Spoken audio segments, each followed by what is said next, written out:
High, আমি স্নেহা। মানি ফ্যামিলির ব্লগে আপনাদের সবাইকে স্বাগত। তো নিউ ইয়ারের আমরা ভাবছি যে পিকনিক করবা, আর এই ক্লিপগুলো তো আপনারা মিনি ব্লগে দেখেই নিয়েছেন। তো ভাবলাম যে একটা ব্লগ করে বড় ব্লগ করে তো পোস্ট করি, কারণ মিনি ব্লগ আমি কখন আপলোড করব তো একটু ভেজাল হয়ে যাচ্ছিল এই জন্য।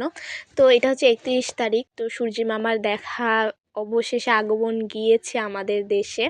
তো এই তো আমরা সবাই মিলে রোদ পোয়াচ্ছিলাম, কারণ এই কয়েকদিন প্রচুর ঠান্ডা ছিল। আমি আর অথই মিলে বসেছিলাম।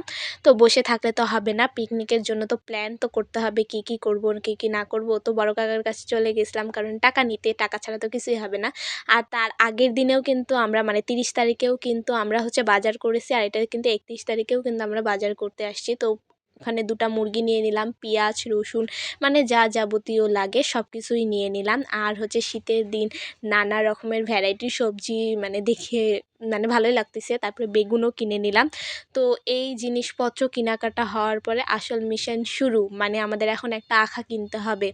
তো আমাদের বাড়িতে তো এখন কেউ আর আখার রান্না টান্না করে না। তো এই জন্য ভাবলাম যে একটা নতুন আখা কিনাই বেস্ট। তো আখার কাছে আখার দোকানে চলে গেলাম। তো চলে যাওয়ার পর আখা টাকা কিনে এখন বাড়ি যাব। তো বাড়ি তো গেলে হবে না, আখার তো প্রসেস করতে হবে, তাই তো। তো এখানে মাটি টাটি দিয়ে লেপে টেপে নিলাম। আমরা যদি আগের দিন লেপতাম তাহলে ভালো হইতো। তারপরে ওইটা আখার পাট শেষ করে এখন চিকেন ফ্রাই হবে। তো ওর জন্য আদা রসুন সব কিছু আমি ফ্রাইয়ের জন্য বেটে নিচ্ছি। আর এইদিকে অথই পৃথা ওরা সব কিছু ছিলাছিলি করতেছে। তারপরে ওদেরকে বাদ দিয়ে আমি একটু এখন পেঁয়াজ ছিলতেছি।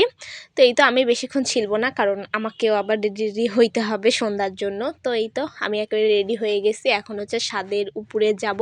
তো দিদার কাছ থেকেও 100 টাকা নিয়ে আমি একটা ফানুস কিনবো ভাবছি, ফানুসের কথা বাদ দিলাম। তো 100 টাকা নিয়ে নিছি, নিয়ে নেওয়ার পর ছাদের উপরে চলে গেলাম। এখনও লাইট টাইট দেখি যে ছাদের উপরে আসে, দেখি লাইট টাইট এখনও সেট হয়নি। তো এই তো আর তারপরে যেহেতু খড়িতে রান্না করব, তো সেহেতু খড়ি মেন, তো সেটা লাগবে। তো সেটাই নিচ থেকে নিতে গেছিলাম, তারপর আবার উপরে উঠে গেলাম। আর ওই যে তখন বললাম যে আখাটা কাঁচা ছিল, ওই জন্য তেমন একটা বেশি ধরতে চাচ্ছিল না, কিন্তু পরে কিন্তু দারুণ ধরছে যখন শুকায় গেছিলো আখা। তো এই এক এক করে ডিম সিদ্ধ দেওয়া হলো। এখানে আমার দিদা, তারপর অথয়ের দিদা আর পুচকি পাসকারা সবাই বসেছিল। তো মেন কাকিমুনি রান্না করতেছিল। কাকির হাতে রান্না অনেক কিন্তু মজা, পরে বুঝতে পাবো।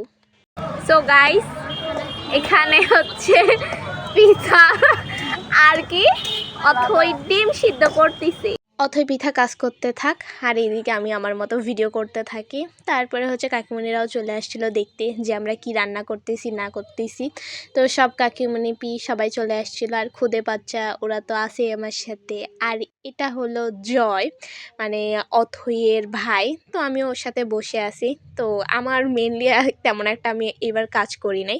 তারপরে আমরা সন্ধ্যার জন্য চিকেন ফ্রাই রেখে দিয়েছিলাম। আর চিকেন ফ্রাইটা যেহেতু আগে ম্যারিনেট করে রেখে দিয়েছিলাম, সেহেতু খাইতে অনেক মজা হয়েছিল। তারপরে আমি আবার পোলাওয়ের চালটা ধুয়ে নিচ্ছিলাম। তো ধুয়ে নেওয়ার পরে এখন কাকিমণির রান্না করা শুরু। তারপরে কাকিমণির রান্না শেষ হওয়ার পরে আমি চপ ভাজতেছিলাম। আর চপ সবসময় গরম গরম খাইতেই বেশি ভালো লাগে, এই জন্য ভাবছি যে গরম গরম ভাজে তারপর সার্ভ করব। তো এই দিকে দাদাও একটা কেক আনছিল, তো সেই কেকটাই দেখাচ্ছিল।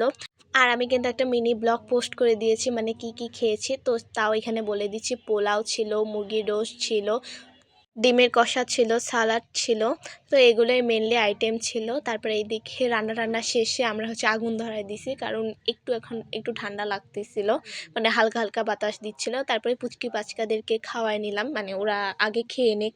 তো এখানে পুচকি বাচ্চার মধ্যে অথই পিঠাও পড়ে গেছে, তো ওরাও খাইতে বসছিল। আর দাদা সার্ভ করতেছিল সবাইকে এক এক করে। তো রান্নাগুলো সত্যি অনেক বেশি মজা হয়েছে। তারপর দাদা বললো যে তুইও খায় নে। এই তো আমিও খাইতে বসলাম। এখন আমাদের কথা শোনো। 2025 সাল, 25 সাল ভালো ছিল, খারাপ ছিল, সব মিলে ভালো ছিল। তোর? আমার অনেক ভালো হয়েছে। হ্যাপি সালটা best. Happy new year, happy new year. আদের গান বাজাই একটু।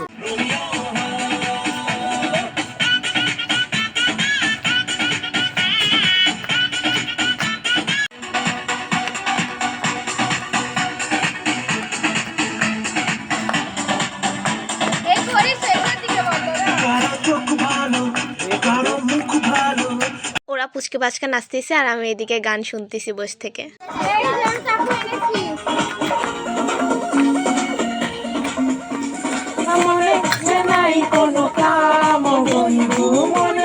এ পিঠা কাকার ওই ফোনটা কইরে আমাদের কিচ্ছু তো দুইটা। কালো দুইটাই নিয়ে বসেছে।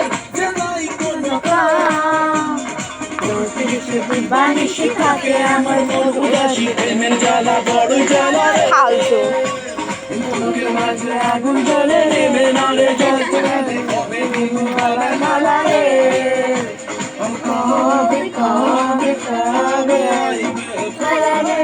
অনেকক্ষণ ধরে তো তাথই আর রাজশ্রীর নাচ দেখে নিলা, তো ওদের নাচ বন্ধ করে এখন হচ্ছে কেক মানে মেন জিনিস কেক কাটা হবে। তো দেখতে থাকো তোমাদের ব্লগটা কেমন লাগতেছে। Happy new year. Happy new ইয়ার।